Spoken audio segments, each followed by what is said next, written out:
You may recall, I think it was week before last, we spoke to Professor Jonathan Karapetis from the Telethon Kids Institute about this new program. It's called the Early Years Initiative, and it's a partnership between the state government, between the Minderoo Foundation and the Telethon Kids Institute. It's all about a long-term strategy to try and get in early into some of those communities where kids aren't getting the best first chance at life.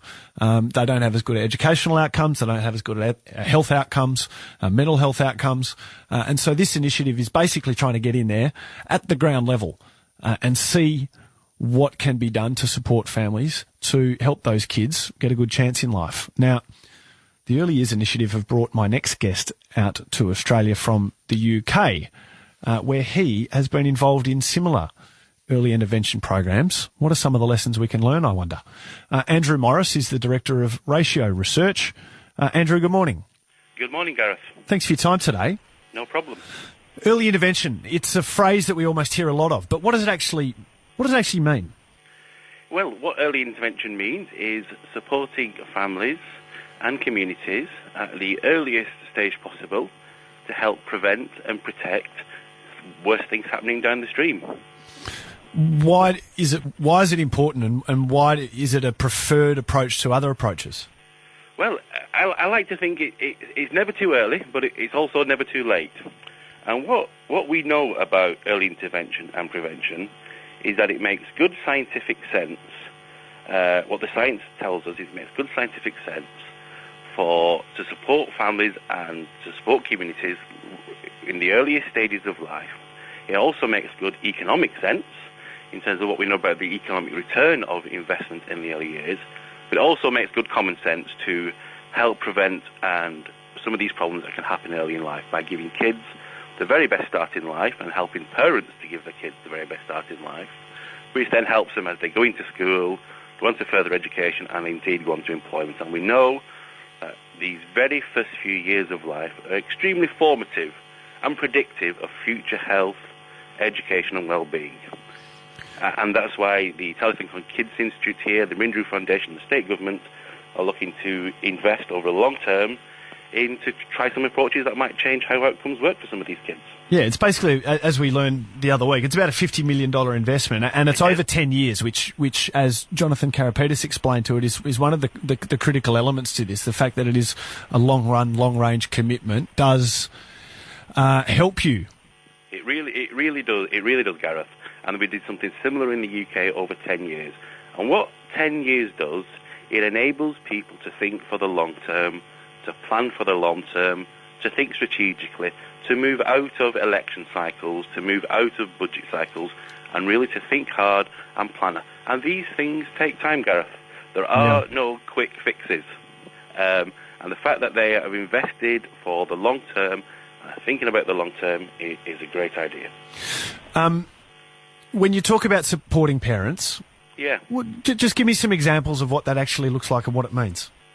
Well, I start from the premise, Gareth, that parents know their kids best. Parents want the best for their kids, and parents and carers love their kids. Nobody knows and wants better for their kids than parents and carers. Mm-hmm. And what the Telethon Kids Institute, Minderoo Foundation, and state government are looking to do here is, what is it that we can do that makes it a little bit easy for parents? Well, how can we support? What projects, what programs, what initiatives are going to help these parents be the very best parents that they can be, the very best carers that they can be, the very best kids that they can bring up? I can give you a couple of examples from the UK, if that's okay. Please do. There's a very similar initiative in the UK, and one of the areas is in Blackpool, in the northwest of England. And one of the things that they're doing is they're employing these people called community connectors. Because what they've worked out in Blackpool is that a lot of parents, a lot of carers are actually on their own, isolated, not got much support from friends and from family and from services. They try to find those people and help those people connect with other local mums, other local parents, and with services. So I don't know about you, I've got kids.